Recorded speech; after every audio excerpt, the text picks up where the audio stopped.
Hello and welcome. So, a few words before we start the conversation. I'm talking to a NEET here from Czech Republic who has been in NEET for more than 4 years. And you might ask, what does NEET stand for? It's spelled NEET in capitals and stands for Not in Education, Employment, or Training. And I'm kind of a NEET myself, actually. So it's basically someone who's unemployed, and usually NEETs are also reclusive, and many of them withdraw from social life. Oftentimes they face depression and other forms of mental issues, and many of them really struggle, at least according to the subreddit that I oftentimes read as well.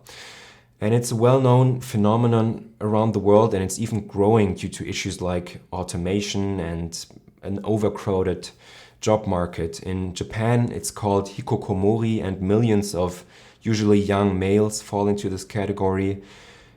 But even in other countries, like in the US, around 17% of the population can be considered NEET, male and female. And in some European countries, it's up to 1/3 of the population in countries like Greece or Italy.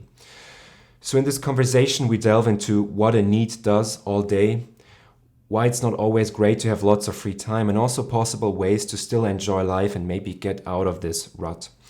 So I hope you find this interesting as well, and I'd be really happy if you subscribe on YouTube or on iTunes. I provide links in the description, and there's going to be more interesting conversations like this. So, all right, let's get into it.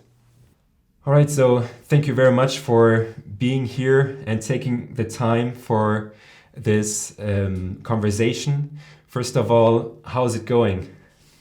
Uh, yeah, it's going fine. I mean, I just woke up at like 10 p.m. like a proper NEET. So Yeah, just out of curiosity. So basically, you said that your sleeping schedule currently is that you uh, get up at like in the morning and you sleep until the evening. Is that kind of correct? yeah, I mean, my sleeping schedule is like always in flux. So it keeps always moving because it's kind of hard for me to just go to sleep because I always have trouble, falling asleep. It takes me like an hour or two to. Yeah, me too, actually. I like to listen to ASMR. Do you know that? Yeah, yeah. And sometimes just audiobooks that are pretty boring, and then I fall asleep after 1 hour or 2 hours. But I had the same issue actually when I was studying, when I wrote a thesis, my sleeping rhythm became later and later, so that at some point I was actually going to sleep in the morning and getting up in the evening. So basically I was just awake in the evenings. That was kind of Yeah. weird. Yeah, that I think that's normal for most of needs because and plus I was always a night owl and I just love to be in the night. It's calm. There's nothing to worry about in the night, so It's it's actually, kind of yeah, a relaxing time. I don't know. it's actually genetic, I think, and I'm the same. I could never get up really early, and this is something I hated. But yeah, let's maybe you could give a few details if you feel comfortable about how you became a NEET and how long you've been a NEET so far. hmm Yeah, so I mean, technically, I had a work last year, but it was only for like a month and a half, so I don't know if that really counts. But if we don't count that, then I was NEET for like 4 years, I think. Um, yeah, I basically dropped out of school, high school, because well, I had like I got avoidant personality disorder, All right. and and it was really hard for me to go to school. I just couldn't. Yeah, it. I just started to run away from school, and yeah, so then my dad started to notice that, and So I went to psychiatrist and stuff like that. But yeah, I've been home since then because I was really scared to try do anything. Uh, but yeah, I tried that work last year, but I only lasted a month and a half. So work really sucks, right? Yep. I hate it too. I really hate it. I mean, I've been working for like 3 years or a bit more, and I didn't skip school, so I finished high school and actually got pretty good grades, and I finished college. But and then I got a job, but I never really enjoyed it. And also now for 1 year, I'm also not in employment and not in education. So this makes me a NEET in a way. And I'm actually very interested in this topic. And at the same time, I wonder if there's ways to live differently without this corporate bullshit and without having to do all this stuff. But it's quite hard, right? Yeah, it's it's I live with my dad, but he's the one who provides for me. But without him, I wouldn't be able to survive really. So Sure. So you're still living at home basically. How yeah, is with that my for dad. you? Is it annoying or is it fine? I mean, it's a little bit. I do like to be alone. This is why I also like nights because my dad is sleeping. So so I have my home for myself basically. Hmm. Um, I mean, I have good relationship with my dad, so so I don't mind it that much. But I think I would probably like to be, like to live on my own somewhere. But right now, it's just that's impossible. Yeah, It's financially difficult, probably, right, to yeah. I move out. literally have zero income, so. Yeah. Is there actually, do you want to disclose where you're from, which country? Oh yeah, I'm from Czech Republic.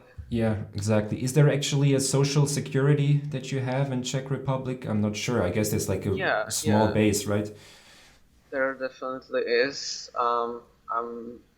But you have to like work for 1 year to get some benefits for unemployment, which I haven't. Yeah. So plus, and I'm trying to get disability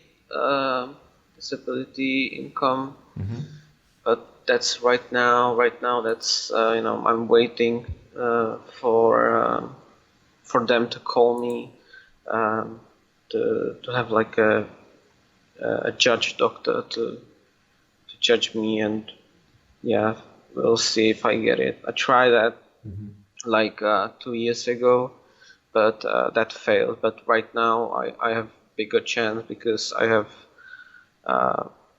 support from my psychiatrist, and we have way more diagnosis and stuff like that. So I have a bigger chance right now, but it's still really unsure. Would that be enough for your own apartment or would No, no, okay. it's not that much. I even if I get it, I will get like the lowest level of it. Okay. So there's no way. In Germany, it's actually pretty high in a way because I mean, there's also unemployment money. If you work for like 1 year, you can get 80% of your salary afterwards. But if you never worked, even you get something called Hartz IV, where you basically get your apartment paid, plus you get like 430 euros per month to just Wow. spend. And my sister gets this, and also she gets like 300 euros for her kid. So and she just finished studying, so she just applied for it, and That's also probably the reason why there's many people who want to come to Germany for the welfare system, which is Yeah, that makes sense. Yeah. it's a bit too good because the problem is so basically the benefits in Germany that you get for being unemployed are like 1,300 euros or even more, Damn. counting in the apartment that they pay for you. I mean, maybe a bit less, but let's say you have one kid or two. And then working in a really hard job, like, I don't know, being a nurse or working in a bakery or something like this, will also pay you will pay you maybe 2,200 euros, but then you pay already 30% taxes. So eventually it doesn't even pay off to work. So you're better off not working and getting the welfare payments. Wow, that's crazy. It's not a good system, really. I mean, and they should really lower the taxes for the low income people. But yeah, maybe you said before that you have avoidance personality disorder. Can you maybe tell me about this? I think I know what it is, but I'm not entirely sure. Yeah, well, it's a diagnosis that I didn't even know about, until like a few weeks ago, until I read my psychologist and psychiatrist report. But I think it makes a lot of sense that I always had that, in my life because it's really hard to explain. It's you know, like it's basically, I on my in my whole life, I always like avoided a lot of stuff. I always try to avoid school as much as possible without really a good reason. I just it's just like your mind just like keeps telling you to avoid, and it's something you can't really like control. A lot of times, it happened that you just like wake up and you just can't, physically you can't get up and go to school or work, because your mind doesn't just doesn't want to go anywhere. So you just stay in bed sometimes. A lot of times when I went to school, when I was on like a bus or something, and it stopped at the bus stop where I was supposed to get out of the bus. I just sit there, I just couldn't get up, and I just sit there and just ride along. Okay. I think I kind of have this to a certain extent as well. Is it something like you're always feeling like you're gonna fail, maybe? Or that you're really worried that something really bad is gonna happen? I mean, I always was super worried that I will completely fail my exams. And I also really hate going to the dentist or something because I always assume it's gonna be something super bad. Is it maybe something like this, an underlying fear and pessimism that everything will just not work out, paired maybe with some self-esteem issues and anxiety issues, something like Yeah, that? definitely. I think anxiety is a super big part of it. I was also diagnosed with anxiety and depression. That kind of correlates with it. I think it's a bit like a more extreme version of just really avoiding, but it's really hard to explain to people because they will just think, oh, you're just lazy, right? I mean, Yeah. it's I don't think that at all. I mean, I think probably you're actually pretty intelligent. I mean, obviously, and also your English is really good. How come your English is so good? Is it from school or just from watching films or something like that? yeah, no, it's literally just consuming English media and stuff like that. I mean, obviously in school you'll learn some basics, but it's really not, it's not good the way they teach English.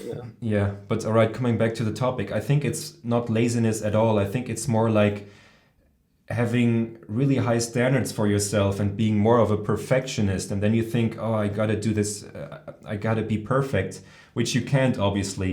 And then Yeah. maybe you have some failures and there's some stuff that actually really kind of doesn't go that well. And then you avoid school and then it becomes a vicious cycle because the more you avoid stuff, the bigger it gets in your mind. It's like not going to the dentist for 10 years. It's like you don't want to go after 10 years because you have pain already in your teeth. And probably it's similar to going to school and everything else. Yeah, of course. I don't think I'm lazy necessarily. I'm just being that's what society like looks at you like that. You get that all the time. From doctors and whatever, right? They that's what they kind of blame you for. But yeah, I there was always I always failed like almost everything. So you just already have that kind of mindset that that you're just gonna fail. Um, and also for me it's like a feeling when I go to school or work, my mind just screams like I would just rather die than just go there. Like please kill me. It's I get it. Uh, you said you go to the psychiatrist or something. Does that help? well, it's a bit difficult with my psychiatrist because when I first went to my psychiatrist, she was already retiring. Then I got another one that was already retiring as well, and then so they didn't really like care. They just like gave me pills and just fuck off. Sorry, but No problem. now the third psychiatrist, she is she does some stuff with me, but she's kind of I don't really like her. She's kind of really like pushy and mean, but she sent me to therapy, which I'm going to. So far, it doesn't really. I don't really see any results or anything because it's like once per month. It's really not. You know, my therapist just forgets everything we talk about in a month. So it's kind of it's kind of weird, but at least I don't have to pay for it, so that's good. Yeah. And I'll also go to like a non-profit organization. I go there to like I would say like a counselor, and I talked to him for like 4 years, and he definitely helped me a lot. He's more of he's a social worker, but he's a more of a friend than he isn't like a therapist or anything, but he helps regionally, like he helps the students with issues and how to get over them, I guess. And it just helps with everything, and it's a like a someone to vent to. So That's great. Actually, I once read in some forum or Reddit or whatever that some men have actually a hard time having a female psychologist that they talk to because for some reason it's a bit difficult to connect. And what this person also said is that the female psychologist will not respect you as a male if you don't work. But I don't know if that's true. really, Do you have that feeling?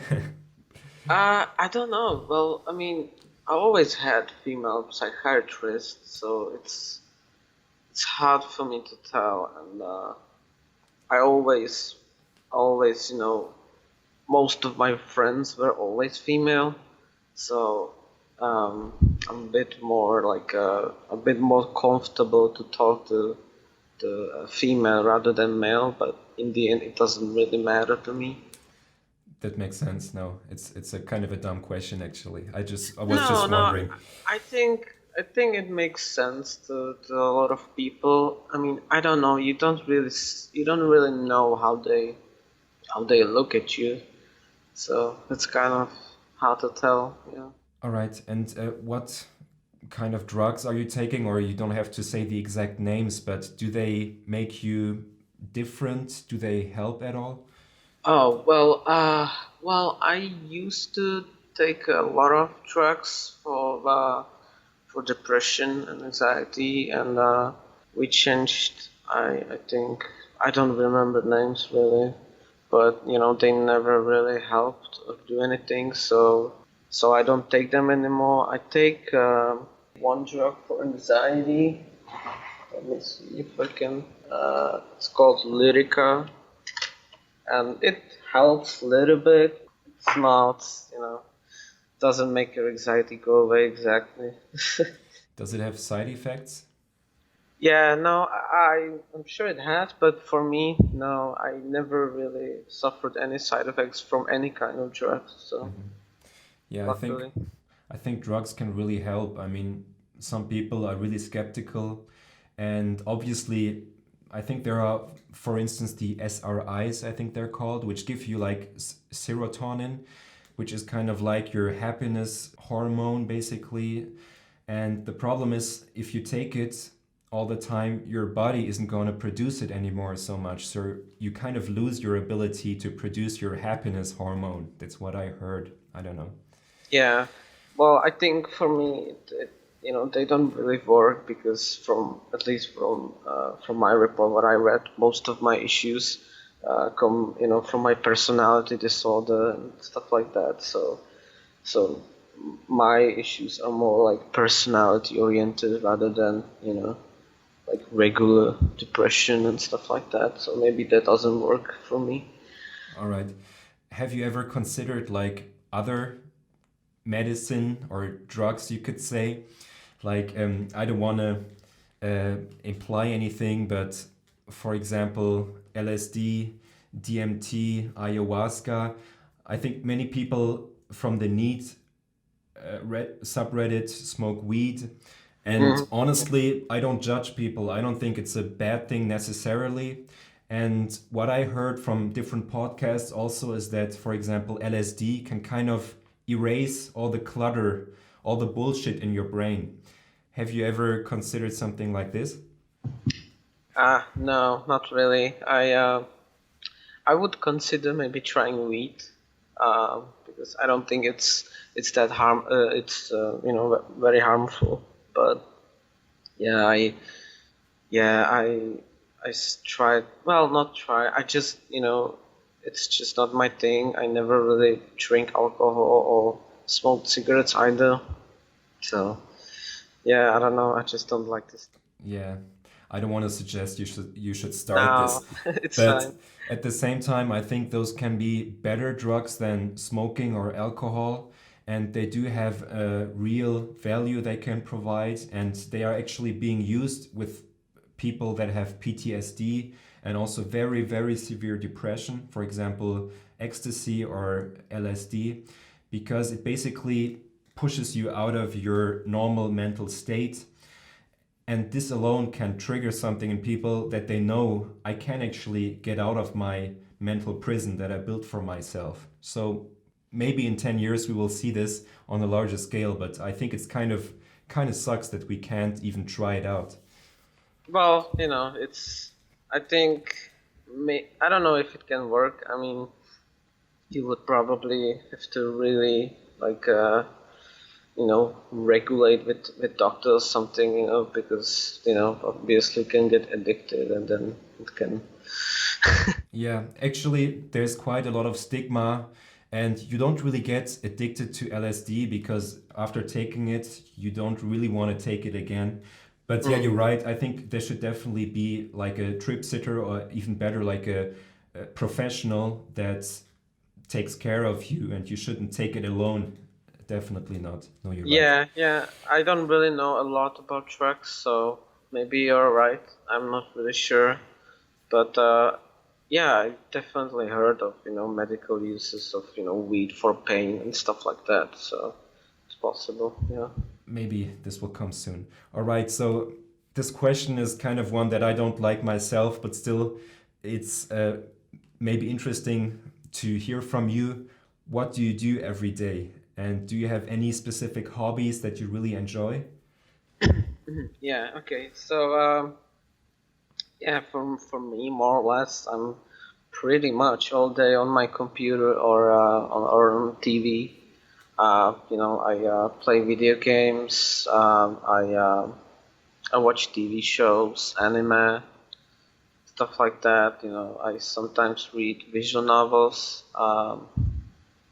That's pretty much it. Yeah. Cool. Which games do you enjoy? Well, for most of my life, I always played MMOs game. So, Like World of Warcraft or something? yeah, like literally everything except World of Warcraft. Guild Wars or Yeah, I the. played Guild Wars 2 for All right. 4 years or Yeah. something. Ah, cool. Yeah, obviously you can spend a lot of time on those games, right? You can Yeah, spend hundreds of it's hours. it's a second life basically. Yeah. Yeah. And I think honestly, why people, especially NEETs, are drawn to also role-playing games, but gaming in general, is because you have actual achievements, and it kind of is like having a job because basically people give you a quest and you fulfill this quest, and that basically triggers the same kind of satisfaction as having a real job would kind of do as well. Yeah, absolutely.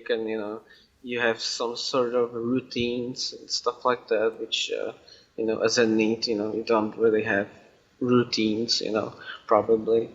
But, you know, it's plus, there's this social aspect as well, Um, I don't really, communicate really outside of online, so that, obviously helps as well. So you have like a group of friends, or let's say online friends, that you tend to game with, or is it just random? No, yeah, it's just random, really. It's kind of hard for me to find friends even online. So Yeah, I mean it's not easy, obviously, and but I heard that actually it's possible to kind of get online friends, especially if you play like long raids with them in Guild Wars or something. sure. But yeah, obviously it's not that easy to actually meet those people, right? Mm. And um, also, you talked about anime. Actually, I watched a few ones recently, which I enjoyed, and probably you know them. Attack on Titan. Okay, that's Oh probably yeah, too obvious. hell yeah. And there's a good one I saw. It's called Gangster on Netflix. It's kind of a stupid name, but it's pretty good. Kind of adult themed. It's pretty cool. And then I watched Hero Academia, Yeah, uh, and I My watched Hero Academia. yeah Seven Deadly Sins. Hmm. This is pretty good. It's like on Netflix, and then yeah, a few other ones that I don't know, like Full Metal Alchemist and so on. Do you have any good recommendations? Well, as you mentioned, Attack on Titan. Obviously, that's a classic more or less now. But yeah, that's one of my favorites. I'm a huge fan of Fate series. There's a lot, man. I watched so many when I became NEET. One of good ones is Madoka Magica.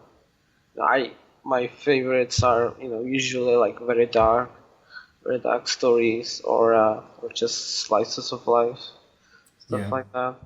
I like that too. What I kind of dislike about anime sometimes, it's a bit childish sometimes, and there are some themes that always repeat themselves, and there's something like fan service, I think it's called, that Hmm. all the women are being sexualized after some point, which is fine for me because I don't have a problem with that.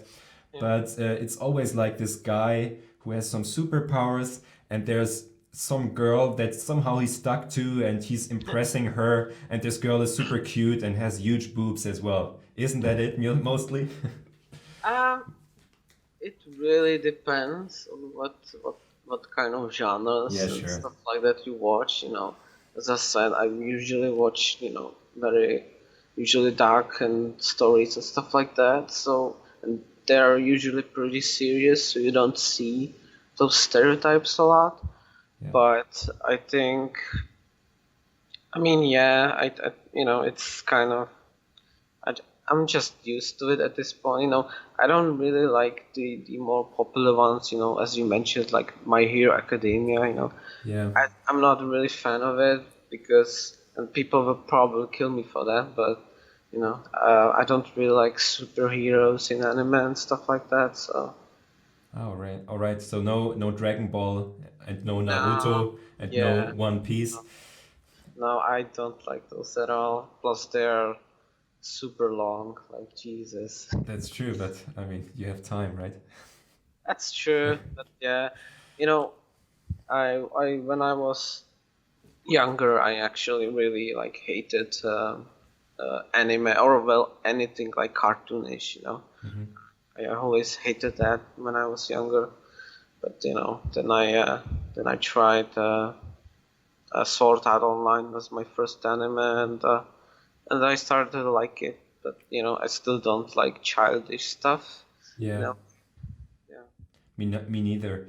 And at the beginning, I was sometimes a bit confused because the way of storytelling is different, it seems. Like the Yeah. Japanese tell stories differently than in Europe, you would, or like Hollywood movies. It's Hmm. pretty obvious there's a certain tempo, there's a certain way that twists are being shown, but in Japan it's sometimes really confusing. It's like 10 things happen at the same time, and there's this really strong anti-hero, but then suddenly he becomes a friend and you don't really know why he becomes a friend, and this sometimes is kind of like bugging me, like why is this happening now in this anime? But still it's pretty cool and it's pretty immersive, I guess. And I think, I mean, that's what a lot of needs are enjoying, right? Gaming and anime for some reason. Yeah, I mean, it's obviously escape from reality, so obviously a lot of people will like that. Yeah. Do you know any people from the NEET subreddit? Like, did you talk to any of those guys? Um. Yeah. I talked to like a I think I'm in a group on Discord, and yeah, I talked to a few people. Yeah. I don't know if I don't know if I'm sure one person is from there, but I don't know about others. But it's more or less a neat Discord as well. So. Yeah. What I find really fascinating about the whole NEET thing is when you read the subreddit that on average people seem to be super depressed. Yeah. And I mean, you always hear something about suicide and or like the dark pill, you could call it, like life Hmm. is meaningless. And Black Bill. Yeah. sorry, the black pill. Actually, I know red pill and black pill exactly. So people are actually, I think there's some overlaps to antinatalism and even MGTOW sometimes, and even some other things. Why do you think that is? Well, I don't know about others, but I'm pretty certain that most people who are needs, are also like a hikikomori, if you know what that term means. Yeah, yeah, it's a Japanese term for like a loner or like a how do you call it? Like a shut-in or something. It's like a need, but like socially reclusive Yeah. kind of need, Mm-hmm. which is, I guess what I would be considered as. Uh, you know, Probably a lot of people who are like that, they probably already suffer from some mental illnesses, and a lot of people that I talk to who are needs, they are not really needs because they chose to, but they are needs because they kind of, they don't have any other choice than to be need. Maybe they want to work or they want to finish school, but they can't really. And obviously, also if you're lonely and loner, your mind will automatically go to some dark places. So Yeah, that's a good point. I think because you could think that the needs have the best life in a way because they have very little commitments usually. They can get up when they want. They don't have a shitty boss. They don't have a nagging wife usually. They have time for creative projects, they have time for entertainment, and they can just kind of live like many people dream about, right?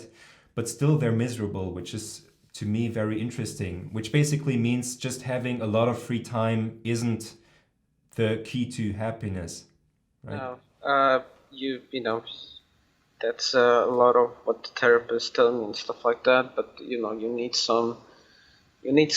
something that you need some kind of goal in your life. You need some motivation to keep living. You know, you need, and for a lot of stuff, you know, for your dreams and your goals, you need money. You need a job.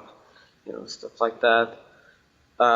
Even if you have money and stuff like that, you know, it's when you're isolated from the world, you know, from society, you know, you lose touch out of touch, you lose the touch with reality basically, and then your mind will just, you know, it will just wonder what's the meaning of this, you know, what's the point really? Mm-hmm. Why am I alive? Why I don't really do anything, so why why am I alive, right? Mm-hmm. So do you have an answer to that question? I really don't, because that's also what I struggle with, you know. I never really had any goal in my life, never had any ambitions.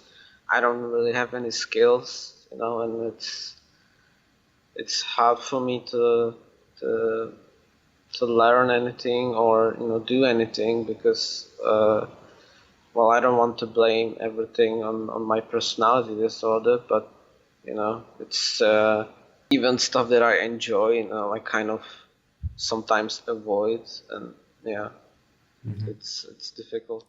No, I think it's valid. What I like about you is that you don't seem to blame others so much for your situation right now. Because when I read in the subreddit, many times I read about people saying, "Oh, this world is so unjust," or "My parents fucked me up," or "My ex-girlfriend fucked me up," or "My college sucks." But for you, it seems to be more like, okay, it's mainly myself. Is that correct? Yeah, yeah, I think so. I mean,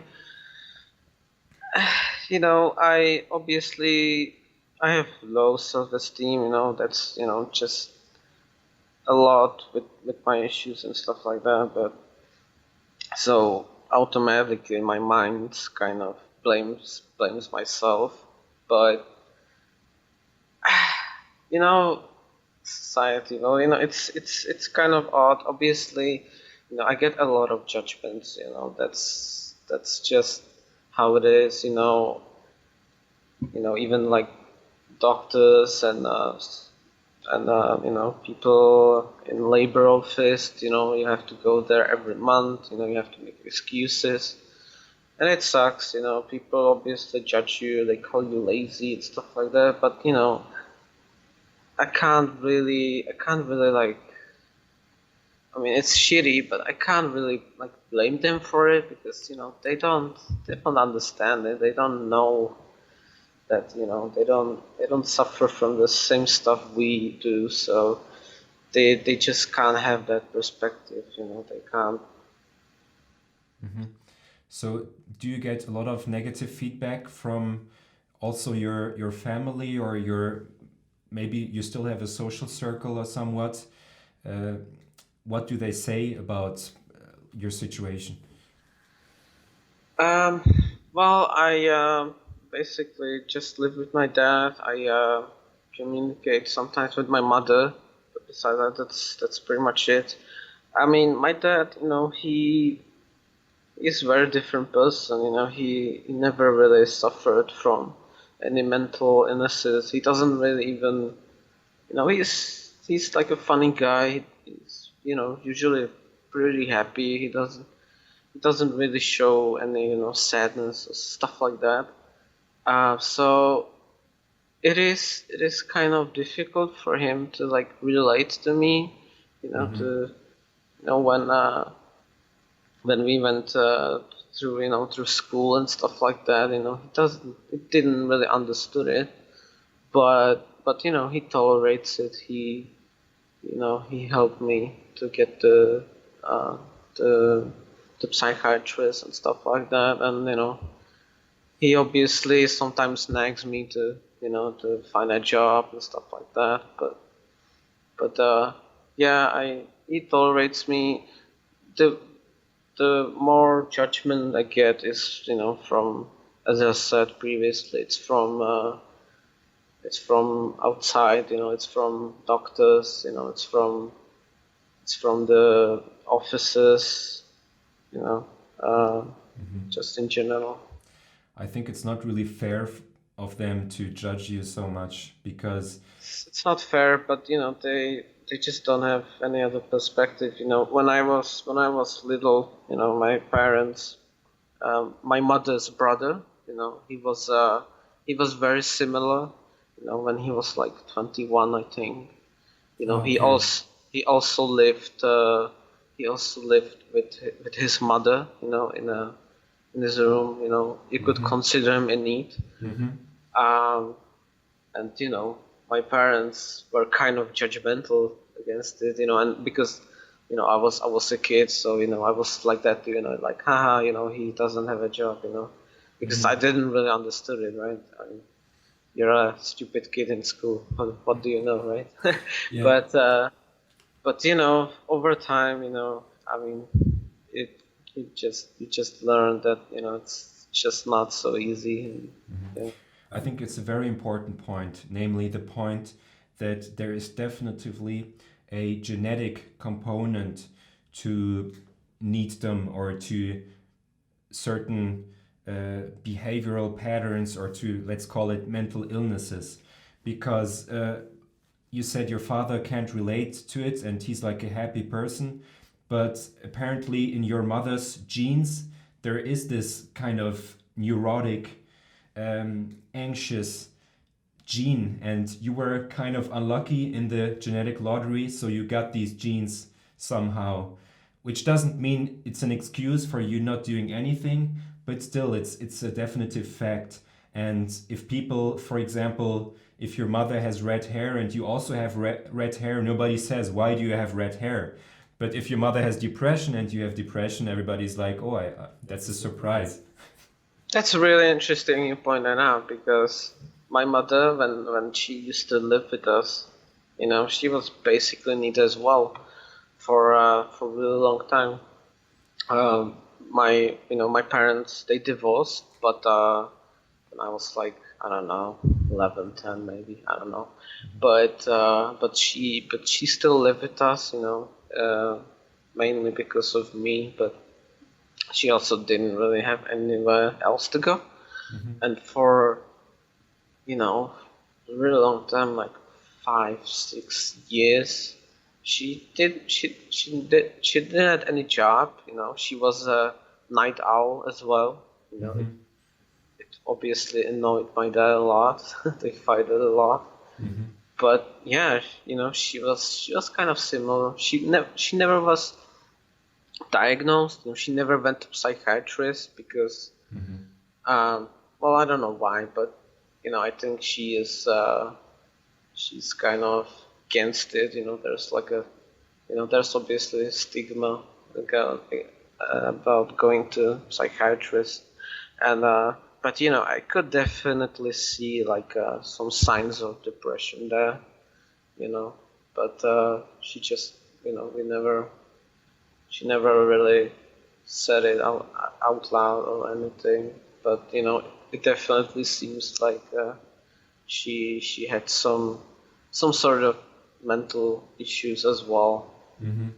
Yeah, I think honestly, we inherit like our height and our skin color and everything else from our parents, and we obviously also inherit the brain chemistry from them.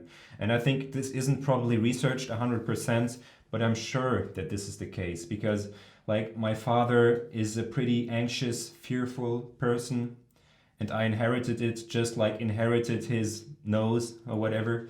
And my grandfather from my mother is also pretty much a shut-in. So my brother's a bit different, but still I got these combination of genes, and it doesn't mean it's an excuse for everything, but it explains a lot. And this maybe should help people understand better that people don't have always have the choice to just design their lives like they want it, right? Yeah, obviously. I mean, obviously the environment, does a lot. Maybe because maybe if I saw my mother, being a need basically, doing nothing, maybe that had some kind of, effect on me. I'm not sure, Sure. but but yeah, I don't know if it's inherited. It's possible. I'm not sure. I never really looked into that. It doesn't really help. I mean, it doesn't really help knowing, but it's maybe it helps a bit to know your predicament. It's like, okay, my grandfather was blind. Now I might be blind as well. It kind of explains why it's more difficult than maybe your peers to do certain things, right? So maybe if that's not too personal, do you have any vision how your life is going to continue aside from maybe getting like your money for being unemployable? Yeah. Yeah. This is an interesting question. I mean, my ambition, I guess, is first of all, I do wanna kind of like improve myself. I definitely want to try. Well, I already tried, but it's hard. But I want to like exercise. I want to try to be a little bit healthier because I'm not really healthy and I'm not in great shape exactly. Mm-hmm. And that's kind of my first goal. I mean, but I, s- I suffer also from chronic back pain, Mm. and that's caused largely. I had like a spine surgery, and after that I didn't really exercise as I should because I was really depressed, and it, I just didn't see point in it. And I tried many times to exercise again, but it just doesn't. I just can't keep up with it. It's really hard. There's also lack of motivation. Because I don't really see any kind of future for me. So Yeah, it's really hard to do anything like that. yeah. I do have some hobbies that I would like to try. I always wanted to play either violin or like a keyboard. I'm very like musical person, and I also wanted to learn Japanese because I really like I liked learning English, Mm-hmm. and I want to uh, you know uh, learn language that could be useful for me. But this is a lot of stuff that it feels really impossible to even get to. There's so many obstacles, but mainly it's just lack of motivation and my avoidance towards everything. Mm-hmm. Yeah, I get it. I mean, honestly, it's so hard to just take the first step. And especially if you don't see the light at the end of the tunnel, it's almost like, what's the point even starting? Because you basically, and if you start something, you realize pretty quickly that it's kind of not worth it. And you're not really gonna ever be really good at it, or you try something and you notice, oh, it's actually pretty hard, and I'm probably never gonna really be good enough to maybe make money from it. So I totally get it. And I think another point that is very crucial to understand why NEETs suffer so much is that there's like a marginal utility to your free time. That's kind of economics, but basically everything you do too much kind of sucks. That's what I feel, and maybe you feel the same. So when you play Guild Wars for 300 hours, or if you watch animes for a week straight, it's not as much fun as as at the beginning. And especially when you age, I feel this kind of magic disappears with most things. Like I remember as a kid when I played Morrowind, or when I played some games, I really loved it so much. I was dreaming about it, and also about Pokemon and stuff like this. And now it's kind of like, okay, actually having a cool game could be a bit better than not playing, but it's not much better than not doing anything. So like the value, the entertainment value of everything, or the enjoyment of everything, you could say, is so minimal and gets smaller and smaller with every day. Do you feel that as well? Yeah, absolutely. I read that a lot on the subreddit. A lot of people who are, like late 20s or above 30, they they really start to really get like bored of it. They don't really find games or just general entertainment fun anymore. And then what you do, right? I mean, if you're at home all day, what do you do? Do you just play and be in bed, all day? That's pretty horrible, right? So Exactly. Yeah, yeah, yeah. And to me, it's so crazy because most of the people I know and my friends, they hate their jobs. They would actually love to quit their job, but then the needs, it seems like also they don't really have a great time. So I'm really thinking, okay, are humans even capable of being happy? I'm not really sure about it, and because either you work and you're miserable, and I know this for me, but if I don't work, I'm also miserable. So basically, the solution to this dilemma, or to this kind of question, is you're gonna be miserable anyways. That's kind of like my conclusion that I drew, that I noticed, okay, in a way, I'm always gonna find a way to make myself miserable, which is probably gonna be due to a combination of my genetics and maybe bad luck or whatever. And I can only do so much to just go on and go continue living, but it's going to be really challenging and maybe even impossible to be super happy and fulfilled. I can see your point. Um, I definitely think though that I'm sure there are some people that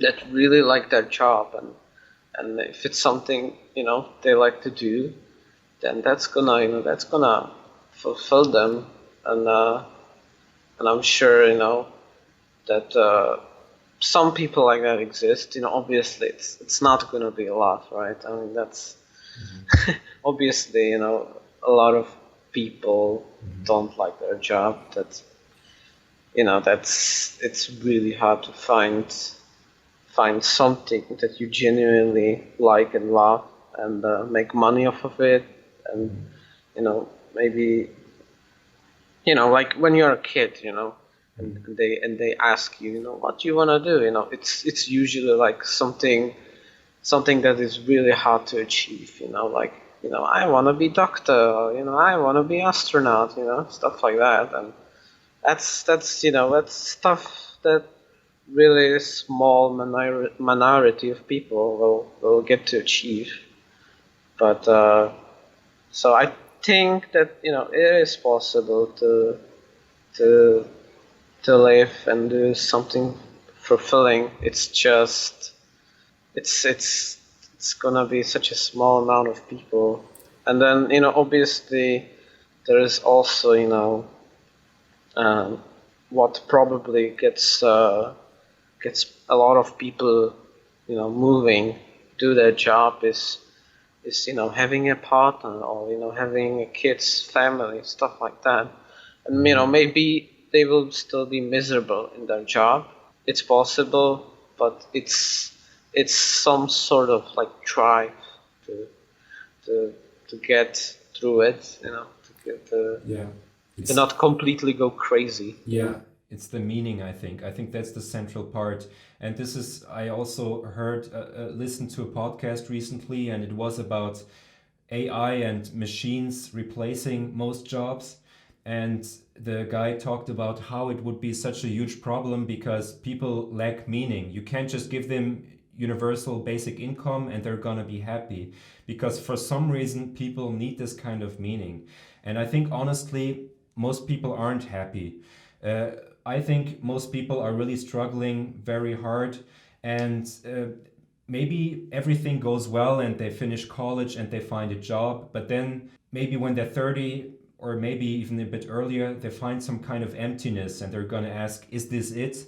And then if they have a partner, they're going to get kids, and then for the next 20 years, they're going to have a bunch of new problems, and they never really get to pause and really question themselves if they made the right decision, and they get pushed into the next milestone, marriage, getting a job, getting a car, getting a vacation, and none of this really makes them fulfilled.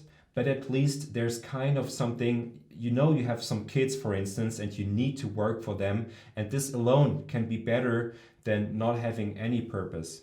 And also, what they found is that during war times, there's almost no suicides. People actually, how harsh this may sound, if they have a clear goal and it may just be surviving this war, they will not kill themselves. But now that there's no war, there's no real challenge, there's no real struggle, or like no real milestone to overcome, people take their lives all the time.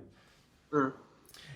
And I think this is super fascinating in a way, and what I found in a way, and this could also be a bit in line with the anti-natalists in a way, but I thought a lot about this. What's so crazy about life is that it's much easier to be unhappy than happy. For me personally, it's super difficult to be happy, or let's say joyful or fulfilled or something like this. If I eat an ice cream, I will be like, have some nice sensation on my mouth for like 2 minutes. And if I don't know, eat a great burger, or if I buy a PlayStation, or if I buy something nice, or if I go on a crazy vacation, I will be happy for like a few minutes. But the problem is this goes away back to your base level.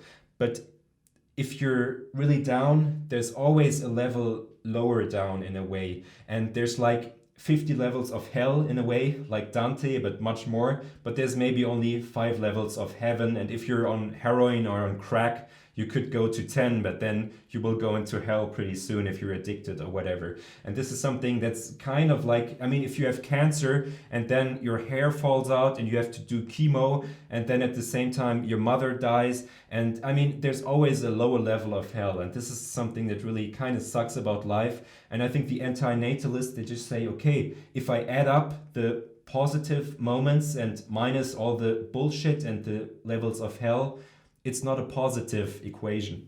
Mm. Yeah, that's I would agree Pretty dark, I know. with some stuff. Yeah, it is pretty dark, but it's that's yeah, it makes sense. I mean, obviously there is a big part also, I think, is it's getting increasingly difficult and more challenging to really get like once you finish college, what can you really do? People at job, they take only people with experience and stuff like that. So what really the only thing you can do is go to some low wage jobs, and so basically slave away for a few years before you can even try to do something you like.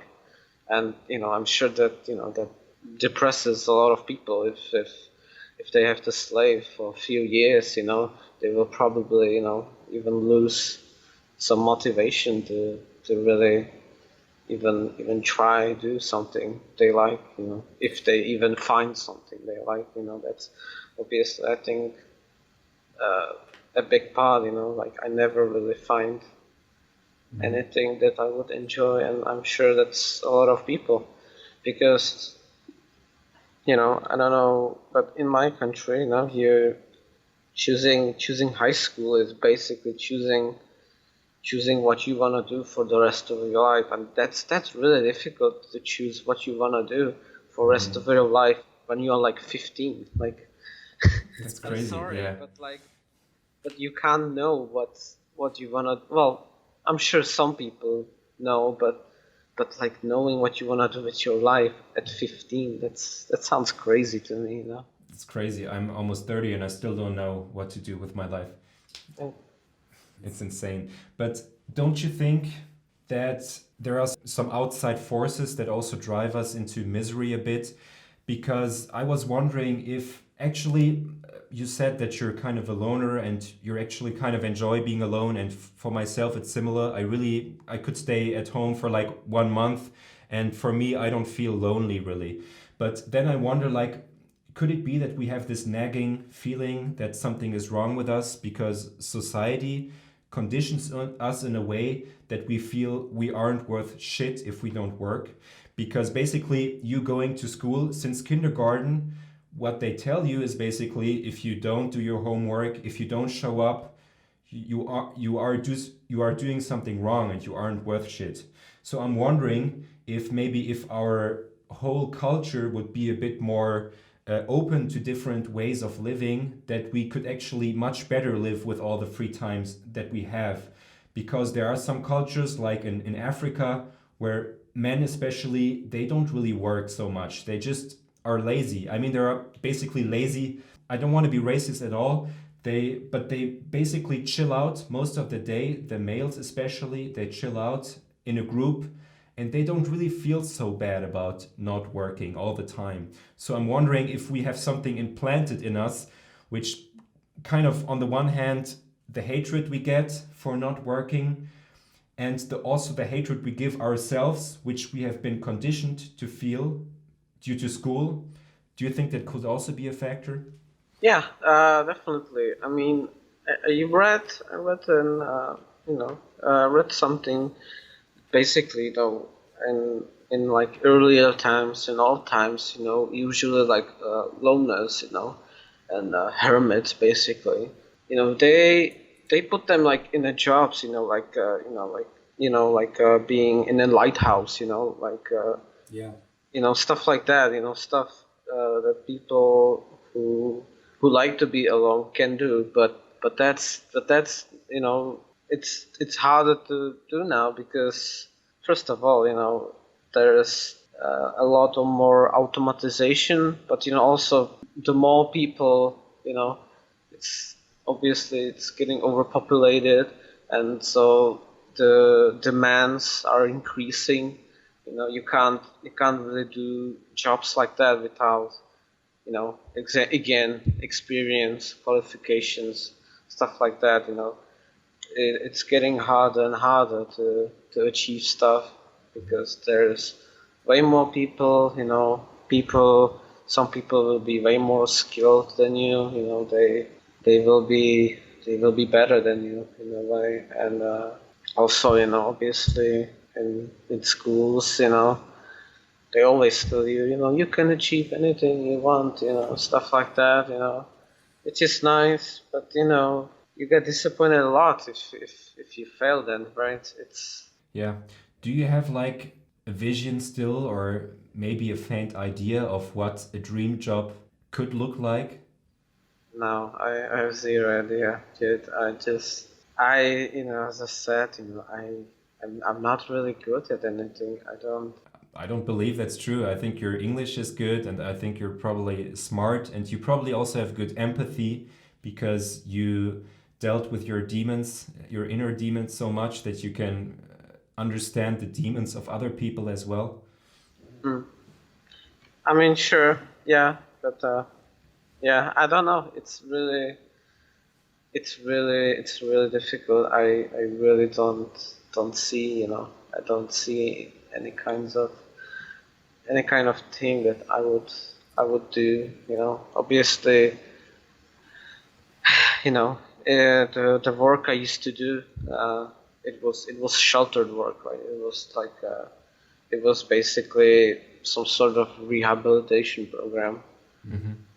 So it was really easy work. It was for like 4 hours. It was literally me sitting and like breaking some stuff with my hands. It's super easy. Obviously, the pay is super low, but that wasn't the goal of it. It's for people who are on disability and stuff like that. But I couldn't even really do that. It's really weird because there was nothing I hated about the job. I didn't mind it. It's only 4 hours. That's fine. But even then, I couldn't stand being there. I even like one day, I was there for like 1 hour, and I'm just like, I can't do this anymore, and just leave. I went to my psychiatrist, if I can get some sort of like an excuse to not go there for like 1 week, some sort of something, but she refused me basically. So I didn't go there, I obviously got fired eventually, and that was it. Do you remember what exactly you felt when you said to yourself, I can't go there anymore? Yeah, that's really difficult because I don't really know because obviously it was a year ago, but it's like your mind. My mind just kept telling me, you can't be here. You just you can't be here. You can't do this. I want to die. I want to go away. It's just this urge to just leave, to just go away, just leave everything, go to your bed, sleep or something. Is it also a voice telling you that you are not doing the job good enough, even if it's easy? Maybe, I'm not sure because I don't know because there wasn't really anything that you could do wrong. Okay. It was really easy job. It's just literally doing one hand motion over and over. There is nothing to. Plus, it's as I said, it's a sheltered work, which means there is you can take break anytime. There is. I could even just listen to music the whole time.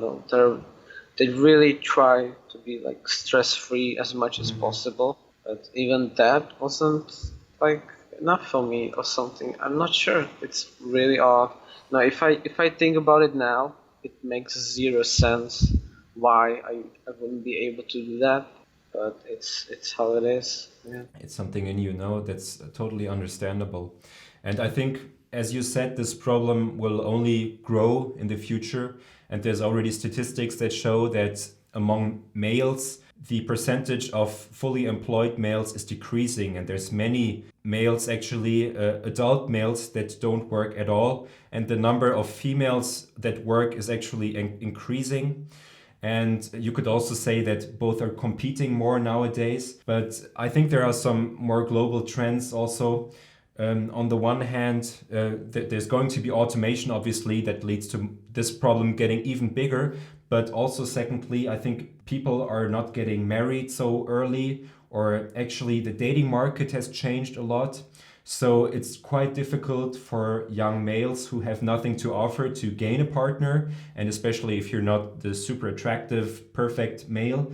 This is why back in the day you had Christianity kind of enforcing monogamy, where you would just get somebody in your town who was kind of your age. You would just basically get married to that person, and bam, you basically have your mission and your meaning in life, which is to provide for your family and for the kids that you're automatically gonna get. But nowadays this has completely changed because these automatic programs aren't working anymore.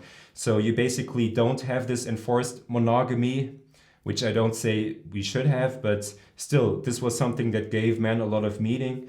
And secondly, we have much more individualism, so you have to choose everything, which leads to kind of paralysis by analysis, and you have so many options that you don't know what to choose. And so I think this problem is gonna get pretty big, and especially if people get frustrated and depressed, then they have nothing to lose anymore, and either they kill themselves or they just shoot up stuff, like the guys in the US who shut up bars and stuff like this. Well, I think the best way to probably look at it, how it's going to be in the future. Maybe I'm wrong. I mean, I hope I'm wrong, but it's Asia, right? I mean, obviously, it used to be Japan, but now South Korea has like the biggest suicide ratio, and it's I think the main reason is it's even worse there. The social pressure there, and the importance they take in a finding a job, stuff like that. Obviously hikikomori is that's from Japan, right? That's where the name came from. That's where the biggest issue is for the people there. Just can't take the social pressure anymore. Because it's again, right? It's getting harder and harder to get stuff, and their culture is really heavily focused about having a job, doing, because if you don't have a job in those cultures, you're you're nothing here. Yes, that's true. Parents will, you know, parents won't really like you and stuff like that. So Yeah, that's true. so I think this, unfortunately, is probably how it's going to affect even us in the future. It's probably gonna only increase. I mean, I hope not, but it's really it's getting a bit of a problem. That's for sure. Do you see any way out of your mental prison in a way? Or any way your life could turn out to become better in a way?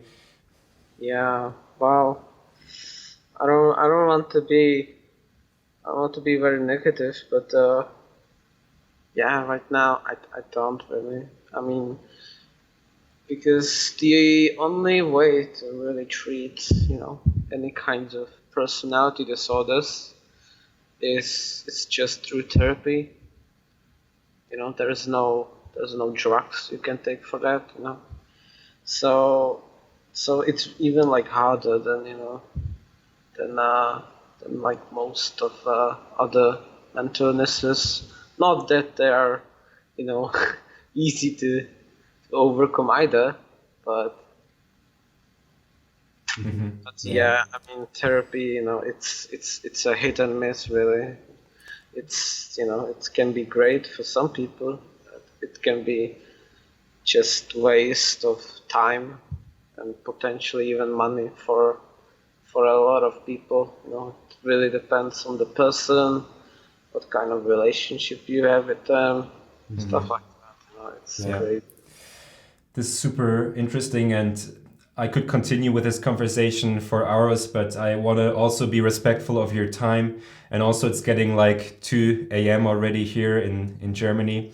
And maybe we can still end this conversation up with thinking maybe of ways how to get out of this hole. I know it's difficult, but maybe let's assume that there are, because we described a lot of problems, and obviously we know that having no meaning in your life and having a lot of free time is not the key to happiness. We know this already. And imagining that some NEETs are listening to us right now, do you have anything that you think could help these people, and any recommendation, any good resources, any podcasts that maybe helped you? Because I think the plan that you made for yourself is pretty good already.